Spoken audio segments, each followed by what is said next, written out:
do see love and loss and grief deeply connected because we grieve and we lose because we have loved much. And so for me, it has been very inextricably connected. I cannot separate that. Both been focused on writing about family loss in recent years, but from different perspectives. Meanwhile, I've also sensed a yearning to seek a brighter future for humanity with your recent publications. Can you tell the audience a bit about these two seemingly opposite directions and the motivations for your explorations? And if you wouldn't mind starting, Celeste, that would be lovely. Yeah. Yeah, I'm glad to, Teresa. And first, thank you for hosting this. And also, thank you for such a wonderful question, which is probably we could just spend a whole morning on that one question. One, I really do see love and loss and grief deeply connected because we grieve and we lose because we have loved much. And so for me, it has been very inextricably connected. I cannot separate that.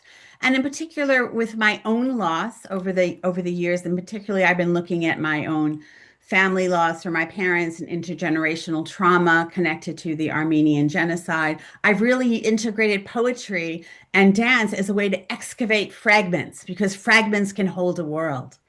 And so I've really seen the arts as a place of expressing and also coming to terms with the present moment. But I really also see that there is such a connection to creativity in articulating love and loss, and that all of art is really an offering.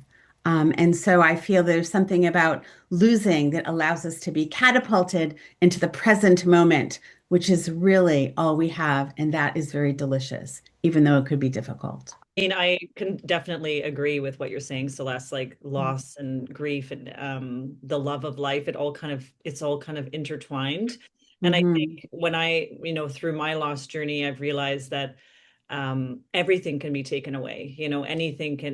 Life can change in a second. And it's that, even the people that we love the most don't even belong to us. And it feels Yeah. so the most painful reality. And so I think having gone through that such a horrible loss, I can see how everything can change, and I just feel like immense gratitude.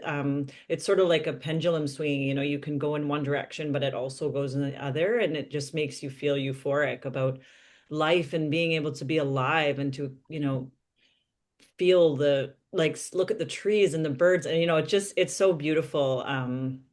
But it's so painful because it's so transient. But if it wasn't transient and it didn't end, it wouldn't be as valuable. So, yeah, I think it's just two ends of the same, Yeah. pendulum. Yeah. Yeah.